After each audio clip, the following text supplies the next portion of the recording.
today on Afghanistan, on the economy, which is doing very well.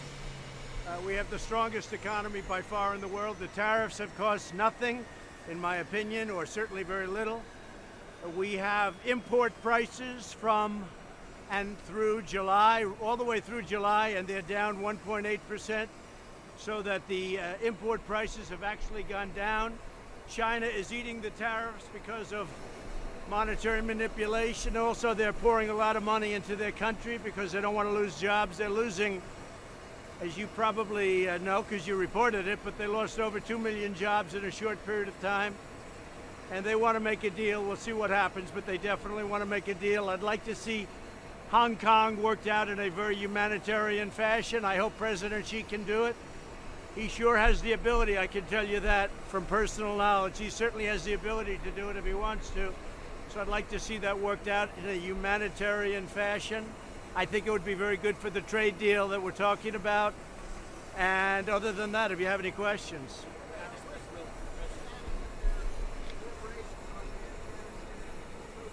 Well, we're looking at Afghanistan. We're talking to Afghanistan, both the government and we're also talking to the Taliban, having very good discussions. We'll see what happens. We've really got it down to probably 13,000 people, and we'll be bringing it down a little bit more, and then we'll decide whether or not we'll be staying longer or not. We're having very good discussions with the Taliban. We're having very good discussions with the Afghan government.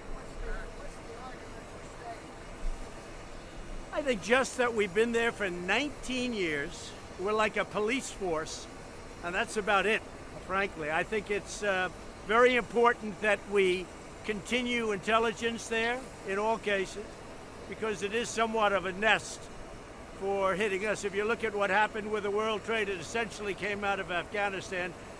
Most of the people, I think, they may not have come from Afghanistan originally, but that's where they were taught. So there's a big argument to be made, and I buy that argument. You know, it's very tough when somebody says, well, this is a big breeding ground, and it is a breeding ground. And we have things under control very well with a small force. We can probably make it a little bit smaller, and then we'll decide. It'll depend on the Taliban. It'll depend on the Afghan government. But there is a case to be made, and the case also is that we're going to be leaving very significant intelligence behind for just the reasons I stated. I can't comment on that. Can't do it, Maggie.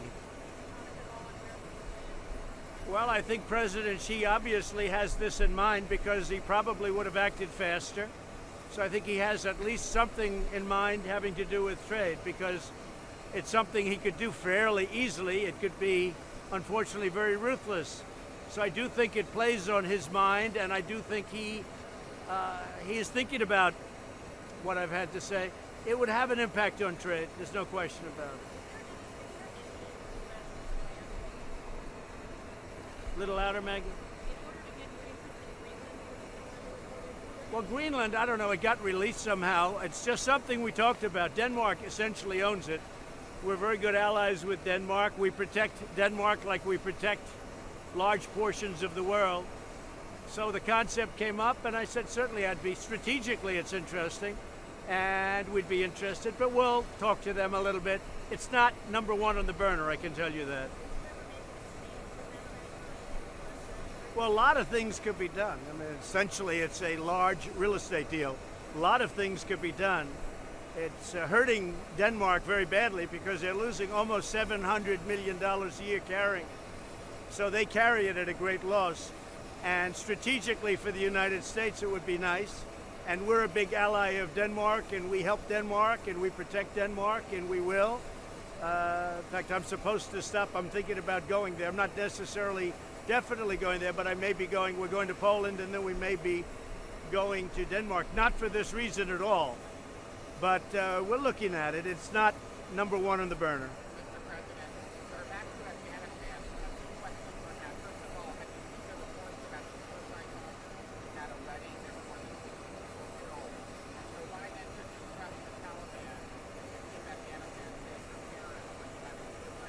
Well, I'm not trusting anybody. Look, I'm not trusting anybody.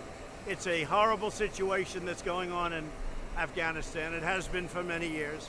Russia tried to do something, and at the time they did it, they were the Soviet Union, and now they're Russia. They spent all their wealth on trying to do something in that land. There have been many, many great nations in that land. It's a difficult territory. There are a lot of very good people there, I will say, but they're also good fighters.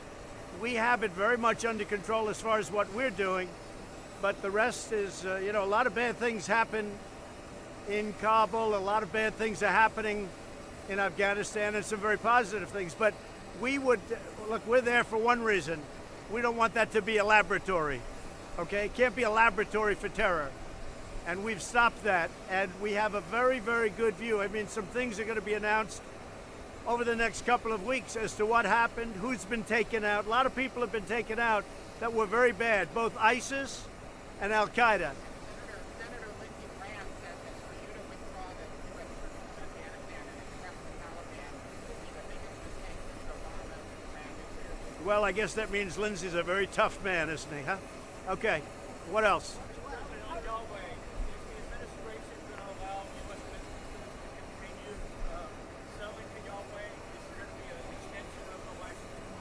No, that was reported, and actually it's the opposite. Huawei. Huawei is a company we may not do business with at all. And it was sort of reported, I think, the opposite today. I was surprised that we are open to doing business. We're actually open not to doing business with them. So I don't know who gave the report. Now, they have little sections of Huawei, like furniture and other things that we could do, but when you cut out sections, it gets very complicated. What's being sold, what's coming in. So at this moment, it looks much more like we're not going to do business. I don't want to do business at all because it is a national security threat. And I really believe that the media has covered it a little bit differently than that. So we're looking really not to do business with Huawei. And we're actually talking about not doing any business because, again, the rest of it is not national security, but it's very difficult to determine what's coming in, what's not coming in. It's still Huawei. So we'll be making a decision over that in the not too distant future. But it's a little bit the opposite of what seemed to be reported this morning. How were your meetings at Bedminster, sir? How was your meeting with Tim Cook? Did you meet with other folks? Who did you talk with? I had a very good meeting with Tim Cook. I have a lot of respect for Tim Cook. And Tim was talking to me about tariffs. And one of the things, and he made a good case, is that Samsung is their number one competitor, and Samsung is not paying tariffs because they're based in South Korea, and it's tough for Apple to pay tariffs if they're competing with a very good company that's not. I said, how good a competitor? He said they are a very good competitor. So Samsung is not paying tariffs because they're based in a different location, mostly South Korea, but they're based in South Korea. And I thought he made a very compelling argument, so I'm thinking about it. Sir, there's reporting at CNN that Larry Kudlow may be leaving at some point. Well, I hope not. I love Larry Kudlow. I think he's done a fantastic job. He has been going through health problems, as you know. But I watched him this morning. He was terrific. I think Larry's a fantastic guy, but I haven't heard that at all. And are you doing any planning, or are you going to be directing your administration to plan for the possibility of a recession? I don't see a recession. I mean, the world is in a recession right now. And although that's too big a statement, but if you look at China, China's doing very, very poorly. They've had, I just saw a report, they've had the worst year they've had in 27 years because of what I've done. And they want to come to the negotiating table. They're having companies lose, they're leaving. The companies are leaving, and they're laying off millions of people because they don't want to pay 25%. And that's why they want to come to the table. I don't think there's another reason other than President Xi, I'm sure, likes me very much, but they're losing millions and millions of jobs in China. And we're not paying for the tariffs. China is paying for the tariffs for the 100th time. And I understand tariffs very well. Other countries, it may be that if I do things with other countries, but in the case of China, China is eating the tariffs. At least so far. But a lot of economists say that you should be preparing for a recession, that no president is immune from a recession, and that it's malpractice for the government not to be doing something. Yeah, Phil, honestly, I'm prepared for everything. I don't think we're having a recession. We're doing tremendously well. Our consumers are rich. I gave a tremendous tax cut and they're loaded up with money. They're buying. I saw the Walmart numbers. They were through the roof just 2 days ago. That's better than any poll. That's better than any economist. And most economists actually say, Phil, that we're not going to have a recession. Most of them are saying we're not going to have a recession. But the rest of the world is not doing well like we're doing. The rest of the world, if you look at Germany, if you look at European Union, frankly, look at the UK. I mean, look at a lot of countries that are not doing well. China's doing poorly. Parts of Asia are doing poorly. We are doing better than any country or even area anywhere in the world. We're doing great. And our consumer is really, really strong. And it looks like they're going to be for a long time. Also, when you go in and analyze the curve always means that about 2 years later, maybe you'll go, and that's a long time, 2 years. But I don't think so. Interest rates are low. I think I could be helped out by the Fed, but the Fed doesn't like helping me too much. But frankly, we have money that's pouring into our country because they want the security of the United States. We have billions and billions of dollars daily that's pouring in. We've never had anything like this because they want to come into the United States. That's a great thing. That means we can loan that money out. Mortgage rates are at an all-time low. Borrowing costs are at an all-time low. It's probably a great time. I told Secretary Mnuchin that this is a great time to refinance our bonds or some of our bonds. The money is pouring into the U.S. like never before and like no other country has ever experienced, including China money. China money, everybody, they're all coming into the U.S. So we've never had anything like it. I think our economy is very, very good. Well, I'd be prepared for it. We can do a lot of things, but if it slowed down, it would be because I have to take on China and some other countries. Look, you have other countries that are just as bad as China the way they treat us. You take a look at what's happening with the European Union. They have barriers, they have tariffs. Take a look at I'm not going to mention all the countries because you'll be surprised. But we're treated very badly. A lot of them by our allies. We're treated very badly. When all of that normalizes, we've got a rocket ship. Our country is going to be stronger by far than ever before. If I wanted to make a bad deal and settle on China, the market would go up, but it wouldn't be the right thing to do. I'm just not ready to make a deal yet. China would like to make a deal. I'm not ready.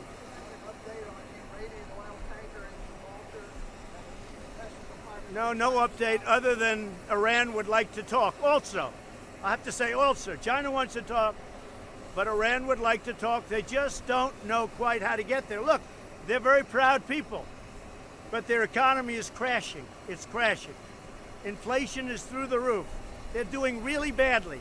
They're not selling oil. We put the sanctions on. The oil is selling much less than we thought. It's like a trickle. And they very much want to make a deal. They just don't know how to call because they're proud people, and I understand that. But I have a feeling that maybe things with Iran could work out, and maybe not. If you notice, they haven't taken any of our boats. They haven't taken our ships. They've taken ships, but they haven't taken our ships, and they better not. But I will say this. I really think that Iran wants to get there. They have a great potential. I say this about North Korea. North Korea has tremendous potential. Also, Iran has tremendous potential, and we can do something very fast, but they don't quite know how to begin because they're proud people. They're very proud people, but their country is crashing. Their economy is a disaster. They've got to do something, so let's see what happens. So Congress is working on that. They have bipartisan committees working on background checks and various other things, and we'll see. I don't want people to forget that this is a mental health problem. I don't want them to forget that because it is. It's a mental health problem. And as I say, and I said the other night in New Hampshire, we had an incredible evening. I said, it's the people that pull the trigger. It's not the gun that pulls the trigger. So we have a very, very big mental health problem, and Congress is working on various things, and I'll be looking at it. We're very much involved. We're very much involved in looking at what they're studying.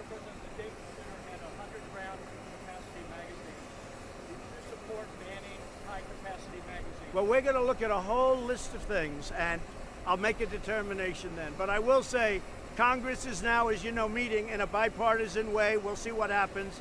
A lot of things are happening on the gun level. A lot of things are happening. But you have to remember also, it's a big mental, I was talking about mental institutions. They closed so many, like 92% of the mental institutions around this country over the years for budgetary reasons. These are people that have to be in institutions for help. I'm not talking about as a form of a prison. I'm saying for help. And I think it's something we have to really look at, the whole concept of mental institutions. I remember growing up, we had mental institutions. Then they were closed in New York, I'm talking about. Many of them were closed. A lot of them were closed. And all of those people were put out on the streets. And I said, even as a young guy, I said, how does that work? That's not a good thing. And it's not a good thing. So I think the concept of mental institution has to be looked at. Unrelated to that, I believe that the concept also of voter identification has to be looked at, because you can't have great security for the voter. People that vote, you can't have that national security unless you're going to have voter identification. It's something people have to look at very strongly. What does that have to Jonathan? do with Can you say who you golfed with, sir, and who else you met with at Bedminster? I know you did a lot of work. Yeah, I did. We had a lot of meetings, and the golf was the least of it. I played 2 days. The golf was the least of it. I don't care about, look, I like golf, it's fine. It's so unimportant to me. Usually I'll play with senators, I'll play with people where it can help. Golf is not important from that standpoint, other than it's a little form of exercise, and that's not so bad. You're on Taiwan. Any answer on your response, rather, on the sale of F-16? Yeah, there is. I mean, I've approved the deal.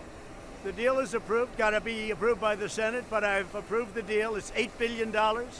It's a lot of money, it's a lot of jobs, and we know they're going to use these F-16s responsibly, but we approved the deal. A lot of money, and it's a great aircraft, and we really believe, or we perhaps wouldn't have done it, they're going to use it very responsibly, but it's tremendous numbers of jobs.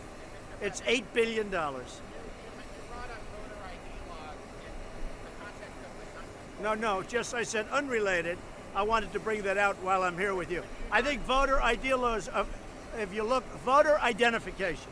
So when people show up to vote, because if you look, Judicial Watch made a settlement with California, I guess, or Los Angeles, where they found over 1 million names. That was very problematic, a problem.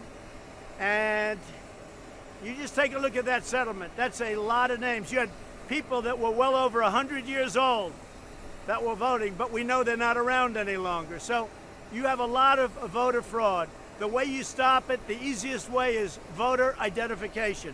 We have to go and think about that. And I hope Republicans and Democrats can both sit down and work something out on voter ID. Your commission on voter fraud didn't find any actual fraud. It just Well, we let the commission was having a tremendous problem legally getting papers from various states like California. They were absolutely hardlining.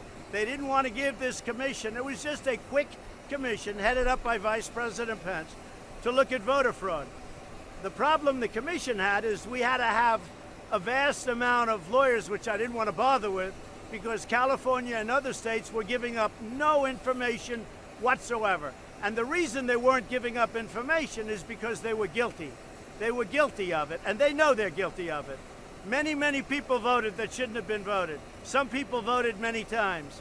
What I'm saying is we need voter identification. We need voter ID. I know it's not a top priority or an agreement, but when you go to Denmark, is this something you're going to want to talk to them about? Maybe. I don't think Denmark has been absolutely set in stone yet going there. But if I did, I'd certainly talk about it, but not top on the list.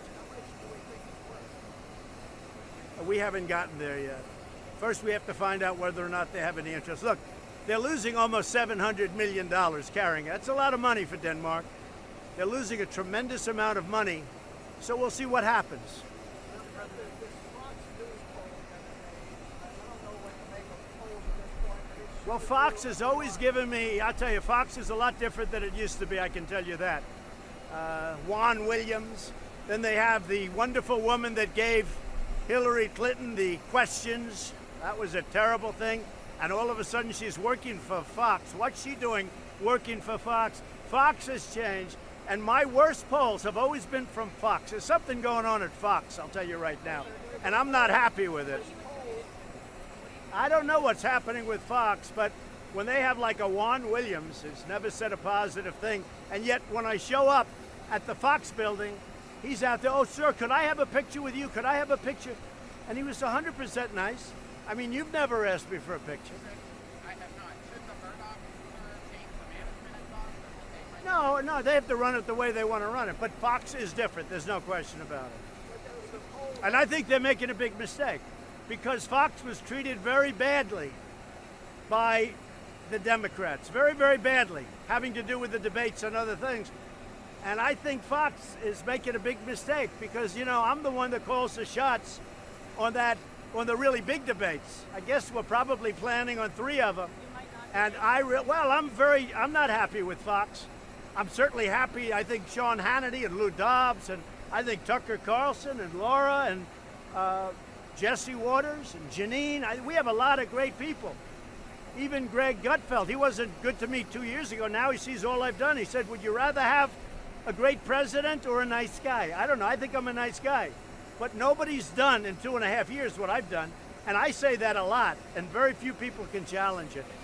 The first 2.5 years, nobody's done what I've done in terms of tax cuts, regulation cuts, the military, the vets, the choice, so many different things. Nobody's done that. Yeah. Can you clarify what you meant when you said that you don't want to do business with Huawei? Are you not going to extend this license for 90 days to temporarily allow? Well, I'm talking to my people, but ultimately we don't want to do business with Huawei for national security reasons.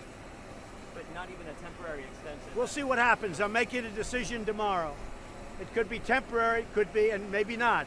But we're going to make a decision tomorrow. So I was asking about the Fox poll that they had you underwater in the I don't believe it. I don't believe it. Every place I go, we have lines outside. Then we have even phony stuff with that. You guys were in New Hampshire. Maggie was there. You saw that room was packed. And they had they had thousands of people outside. And then I see some phony website, some wise guys put up, that place was packed. And the New York Times actually saw that. And actually there was a massive flag behind, and even the seats behind the flag where you had no view. Because those people came down to be on the floor. But all of the people, any empty seat, you had the people come down to be on the floor because they were so far away. Plus you had a big flag. Look, we had, I think they said 17,000 people outside that couldn't get in. The fire marshals closed it at a certain level. The arena announced, I don't know the people at the arena, that I broke Elton John's record. And then I have fake news. The fact is that people tend, during a speech that I make, they love to come down to the floor if they're sitting in the high areas. And they're not allowed for fire reasons to have any more people. So that was an amazing evening. And you saw the enthusiasm. But we had a lot of people sitting behind that massive American flag that couldn't see. So they moved over and they moved down and they came down to the floor as the speech started. But Maggie Haberman was very fair, and she was there, and she saw the beginning of that speech. Every seat was packed. But then they tend to come down. They do it all the time. Mitt Romney did his last rally there the night before the election in fact, ended up losing the election. Oh, I don't know. I fell. What can I tell you? Do I think I'm going to win? Yes. Do I think I have more enthusiasm now than I had before this, the 2016 election? Yes. I think you people do too. And some of you have reported it. I think there is more enthusiasm for President Trump than there was even for Mr. Trump. Because what I said that I was going to do, I did. The tax cut, the regulation cuts, the biggest in history. In 2.5 years, and that's one of the reasons our jobs are so good, because of the regulation cuts. So why can't you tell us whether you talked to President Xi? I just don't want to comment on that. Is there a call set up for next week? Well, I can speak to him anytime, but he understands how I feel. I just can't comment as to whether or not I spoke to him. But I will tell you this. We're having very, very substantive talks with China. and with others, but with China. Watching the coverage of that Hong Kong protest, losing other people. I can't believe it. You know, I tell you, I've never seen 2 million people. When you talk about crowd size, Maggie, those are serious crowds, the Hong Kong crowds. I mean, that when they said 2 million people on the streets, that really looked like 2 million people on the streets. The other day you were saying that it was sort of China's problem and Hong Kong's problem to figure this out. No, I think it would be very hard to deal if they do violence. I mean, if it's another Tiananmen Square, I think it's a very hard thing to do if there's violence. And, you know, that I'm president, but that's a little beyond me because I think there'd be tremendous political sentiment not to do something. So I hope, because I think we're going to end up doing a very good deal. And I think China, by the way, needs a deal much more than we do. But I really do believe that if this weren't part of the deal, possibly something would have happened already a long time ago. Do you support the principles of the protesters, the pro-democracy campaign? Well, I'll tell you what I do support. I support liberty. I support democracy. I understand what's going on very well over there. I'd love to see it worked out in a humane fashion. And I think they have a great chance of doing it. Look, I put out, and I told you, that I really believe, I have a confidence in the talents of President Xi. I think if he met with the protesters within a very short period of time, they would work something out that's good for everybody. I really believe that. He's a very talented man. I mean, aside from everything, he's a very talented man. He's very smart, very talented, and I know him well, probably as well as anybody. And I believe if he sat down with them, now, you know, that's not his deal, sitting down with people. You know, he doesn't do that. But I think maybe the world changes. I really believe if President Xi sat down with representatives of the protesters, and they do have representatives, pretty good representatives, pretty strong representatives. I've been watching and seeing them. If he sat down, I think he'd work something out, and I think it would be good for everybody. But it does put pressure on the trade deal. If they do something negative, it puts pressure. Now, that deal I can sign by myself. It's structured so I don't have to go to Congress. But I respect Congress. I respect the views of Congress, and I respect, most importantly, the views of the people of our country. And I think it would be much harder for me to sign a deal if he did something violent in Hong Kong. President Trump, can you support cutting $4 billion in foreign aid? Are you talking about the rescission? Yeah, I support many of those things. We'll negotiate it out. But, you know, I've cut back a lot on countries. You know, we give billions of dollars to countries that don't even like us. And I've been cutting that a lot. We give billions and billions of dollars to countries that don't like us even a little bit. And I've been cutting that. And we just put a package of about $4 billion additional dollars in. And in some cases, you know, in some cases I could see it both ways. In some cases, these are countries that we should not be giving to. How do you see that cutting aid to them as helping the United States, though? Does it make us safer? Does it make us I don't stronger? think so. No, I don't think so. And if I thought it would, I'd probably do it. But, you know, I cut back $1.3 billion a year to Pakistan. And when I cut it back, I have a better relationship with, as you know, the president came in and we have a great relationship. Prime Minister came in. We have a great relationship with Pakistan now. We had a really good meeting. So what happened, I cut back $1.3 billion. We have a better relationship now. I also cut it back on the Palestinians because they speak very badly about our country. So I cut it back on the Palestinians. We were paying $500 million a year. Now we're paying nothing. But I think we're going to get further because I could see opening that up again. I think we're going to do much better the way I'm doing it. You know, we're trying to negotiate a peace deal. Everybody said that's the deal that's totally impossible.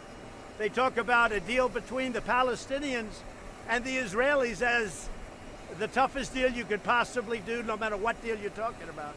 And I stopped payment on $500 million a year, but I think they're going to make a deal. And I think one of the reasons they'd want to make a deal is because of that, okay? Are you going to wait until after the Israeli elections to really put out your Middle East peace plan? I probably will wait but we may put out pieces of it. We have some very talented people. As you know, our great ambassador and others, we have some very talented people. But that's probably the toughest deal of all. Peace between the Israelis and the Palestinians, because they've been decades of hate. And it's tough to make a deal when there's that much hate. But I think I've helped it very much by saying, look, until there's a deal, we're not going to pay you anymore. And other people should have done that long before me. So these are things, when you talk about rescission, that's not part of rescission, by the way, but we have a lot of things like that in the rescission. Phil? Sir, you're heading back to Washington after a week off. Do you have any thoughts on the cabinet? Is the cabinet solid and going to stay in place? I think we have a great cabinet. Yeah, there'll always be people change because, you know, after you're going to be 3 years now, it's a long time. They're under a lot of pressure, but I think we have a great cabinet. I really do. I think our cabinet is terrific. Some of them will leave for a period of time. They may come back. I mean, the relationship I have is very good with the cabinet and with others. But, you know, it's almost 3 years now, if you can believe it, right? And at a certain point of time, people do tend to leave. Are you still considering withdrawing from NAFTA if Nancy Pelosi doesn't bring up the USMCA on the House floor? Well, I haven't said whether or not I would, but I would say NAFTA is one of the worst deals ever made in the history of trade deals. If you look at NAFTA and you take a look at what it's done to our country, thousands of factories closed, millions of jobs. It's been a one-way street. And the USMCA is a great deal. The unions love it. The farmers love it. Everybody wants it. But it's up to Nancy Pelosi. If she wants to put it for a vote, she's going to get overwhelming bipartisan support. And I view that as a bipartisan deal. I would imagine she'd put it up. There's an easy thing to do. It will be totally bipartisan, which is good for the Democrats and the Republicans. And everybody wants it. I mean, the unions like it. The unions hated NAFTA, but they love the USMCA. The farmers above all love it, especially the American farmers. Our farmers love it more than the other two sides. They love it. So a lot of good things going, but we have to see. They have to put it up for a vote. You know, it's political season, if you haven't noticed, so they have to put it up for a vote. You talked about the people coming back into the administration. Could Nikki Haley come back into the administration in any role? Yeah, at some point, maybe if she wanted to. Have you Yeah. been talking to her about that? I really haven't. I've been talking to a lot of You people. could change on the president continues to get out. No, I'm very happy with Mike Pence. I think Mike Pence has been an outstanding VP. I think that he's been incredible in terms of the love that a lot of people, especially if you look at the evangelicals and so many others, they really have a great respect for our vice president, and so do I, and so do I think most people. No, I wouldn't be thinking about that. A lot of people, you know, amazingly, they bring different names up, and they brought a lot of different names up, and that's by the way, at some point I'll let you know, but that's by the way standard. You know, that's standard. Everybody thought that President Obama was going to change Biden. They all thought that in the second term he was going to change. Everybody thought it, and he didn't do that.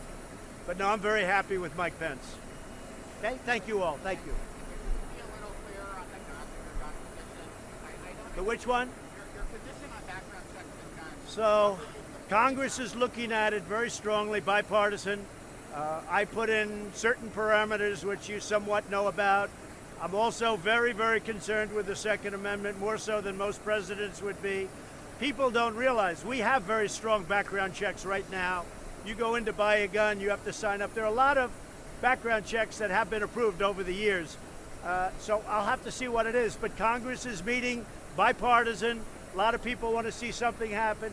But just remember this, big mental problem, and we do have a lot of background checks right now. You're not willing to support having universal background checks. I'm not saying anything. I'm saying Congress is going to be reporting back to me with ideas, and they'll come in from Democrats and Republicans, and I'll look at it very strongly. But just remember, we already have a lot of background checks, okay? Thank you. Say it? Have you spoken to Wayne LaPierre? I have. Well, I spoke to him a week ago. And look, I've had a great relationship with the NRA, and I will always have a great relationship. I've been very good for the NRA. If you just look, I mean, we have now 2 Supreme Court justices, great ones, and who would have thought that was going to happen in, long prior to 3 years. So we have two. And equally importantly, we will have within another 90 days 179 federal judges. And I say thank you very much, President Obama, because he was unable to get them filled. I don't know what happened to him, but he was unable. So President Obama did not do his job, and I inherited 138 empty positions. And honestly, from his standpoint and the standpoint of where he's coming from, that shouldn't have happened. And we did do one other thing. I saw last night where some people were talking about criminal justice reform, very liberal Democrats. I'm the one that got it done. And I saw that and I said, you know, isn't it a shame? You do something, and I've had very conservative people wanting it and very liberal people wanting it. But if you take a look at that reform package without Donald Trump, it doesn't happen. And you know what? I don't need the credit. I get enough credit. But they never even mentioned my name. And these were people that were begging me to do it, calling me, begging me like you've never seen. And now that criminal justice reform is done, beautiful package, wonderful, they don't even mention my name. So stupid, so stupid. Thank you, thank you.